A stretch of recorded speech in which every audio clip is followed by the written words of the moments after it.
కథ.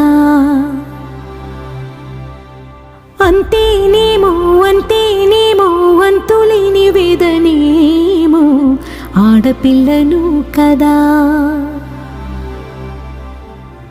మళ్ళీ తిరిగి అడుగేసేది వచ్చిపోయే చుట్టూలానే. నేను పుట్టి పెరిగిన ఊరికి ఇంకా పైన పొరుగురిదాన్ని. కట్టదాటి గంగ నేడు కంట పొంగెనే.